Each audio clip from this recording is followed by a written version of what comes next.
Hi, Joyce here. In this video, I'm going to talk about creating databases in Excel, show you how to enter the data, talk about the rules that you have to follow when working with a database, and then we're going to take a look at a couple of the most frequently used database features. So what exactly is a database? A database is any large amount of related data, and that is exactly what we have here. So we have our sales. Another good example of a database might be a customer database. Once again, a large amount of related data, or maybe an inventory database. Excel is perfect for working with simple databases like we have here.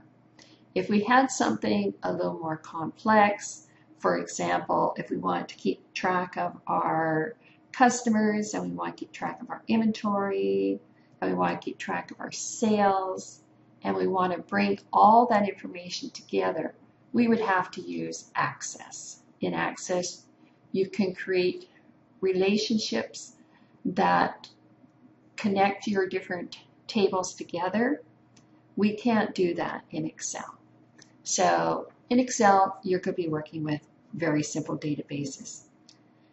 The good thing is it's very, very easy to do.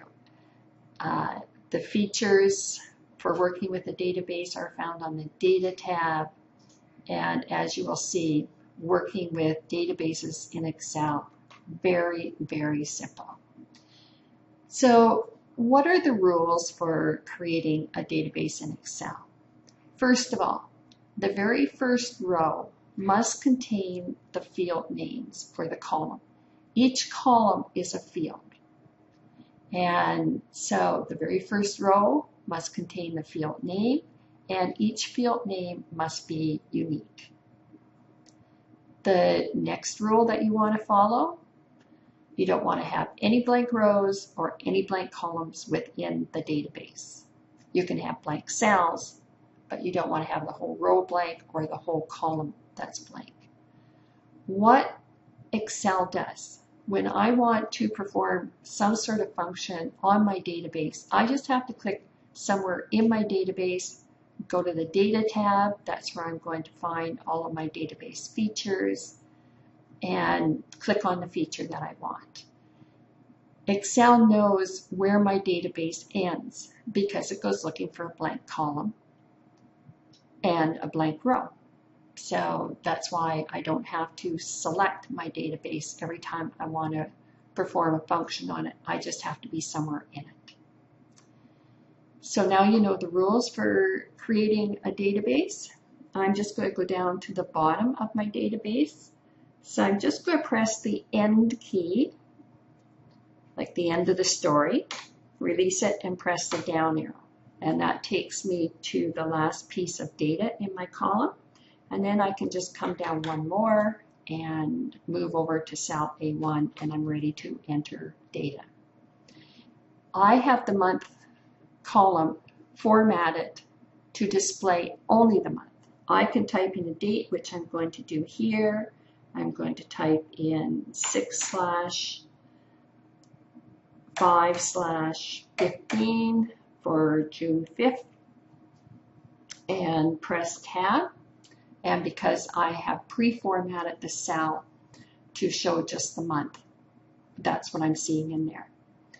Maybe the salesman here is Lawrence. If I type an L, it looks at the data above the cell I'm typing in, all the way up to the first blank cell, which would be here.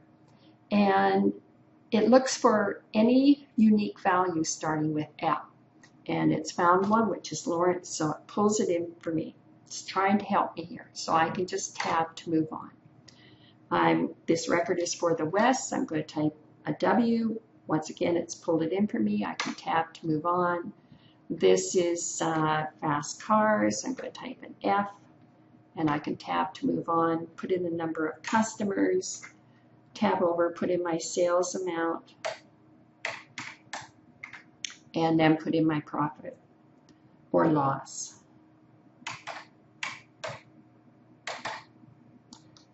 I'm just going to use the down arrow to finish that off, and I'm going to press home to take me to the beginning of the line. I'm going to go back and enter another record. So 6/7/15 for June 7th, 2015. This time the salesperson is Marie, so I'm going to type an M. And it's not coming up with her name because I actually have two M's here, so Excel doesn't know which one I want. I'm going to type an A. They both start with an M-A, so Excel still doesn't know which one I want. So I'm going to type an R. Now Excel has found a unique value in the column, so I can tab to move on. Another feature that I can use, if this is a record for West, I can press Control quote, and it pulls down the contents of the cell above it. And I can tab. This is Rapid Sioux, so I'm going to type an R, and I can tab on, put in number of customers, the net sales,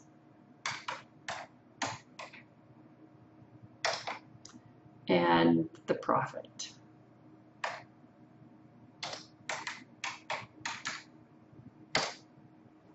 That's how you enter data. That's pretty straightforward.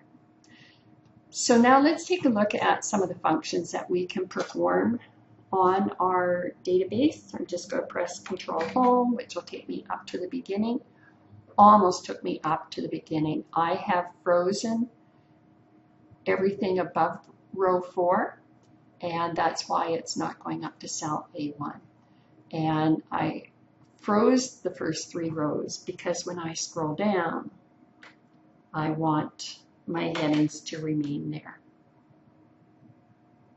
And I will show you how to freeze headings in another video. So the 2 functions that are performed most frequently on a database is sorting and selecting. So let's say I want to sort by salesperson. I can click anywhere in the salesperson column, and on my data tab, just click on the A to Z. And it's done. It's pretty easy. When you sort, make sure that you don't select cells, or you don't select more than one cell. If I was to select some cells and then sort, it will only sort the selected cells. You want everything sorted. So make sure that you just click on one cell within the column that you want to sort. Let's say I want to sort product. Click somewhere in the product column and click on A to Z. Maybe I want to sort by month. Click on any cell within the month column and click on your A to Z. So that's how you do a simple sort. Next, I want to talk about filtering. The main functions that are performed on a database are sorting, selecting, and summarizing. We're not going to cover summarizing today. That'll be in another video. But let's take a look at filtering. Once again, I just need to be somewhere within my database, go up to the Data tab, and I have a filter button here. I click on it, and what happens after clicking on it is beside each field, it's put a drop-down filter button that will allow me to filter my data. So let's say I want all the records for the West. I can click on the drop-down filter button for a region, and I'm going to be seeing every unique value in this column, in this list here. I want West. There's a couple things I can do. I can click on Select All to deselect everything, and I can click on West and then click on OK. So now I'm only seeing the records for West. If you look over at my row numbers, you'll see that there are missing rows, so 6, 9, 12. And it may be hard for you to see, but the row numbers are actually blue now. Excel wants to make it very obvious that there are some hidden rows, and that's exactly what happens when you filter. It hides the rows that do not match the criteria you've asked for. So I have all the records for West. Maybe I only want to see what Matt did in the West. So I can click on salesperson and deselect all and click on Matt. So now I'm seeing all the records for the West. I'm not seeing all the records for the West. I'm only seeing the records for Matt in the West. Maybe I want to see what he's done in the West with Rapid Soup. So I can go to Product, drop down Filter button. Usually what I do when I search is I click in the search box and I type what I want to find. Actually, that should have been an F for fast cars. And you can see it's quickly narrowed the list down for me. So all that's selected is fast cars. And there we go. Very powerful feature, very easy to use. If I look at my filter buttons, you can tell that the buttons that I've filtered on show a filter, so I clearly know which fields I've filtered on. If I want to get all my salespeople back, I can click on the filter button for salesman, and I can click on the select all, and now I'm seeing all of my salespeople, and you can see that this column is no longer filtered. If I just want to clear all of my filters at once, I can go up to my Data tab, and on the ribbon I have a clear. It just clears all your filters at once, so I now have all my records back. Maybe I want to see the sales that are greater than 2,000.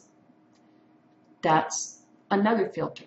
So I can click on the net sales filter button, and I can go to number filters, and I can check or select the option that I want, and in this case I want greater than, and I'm going to put greater than 1,999.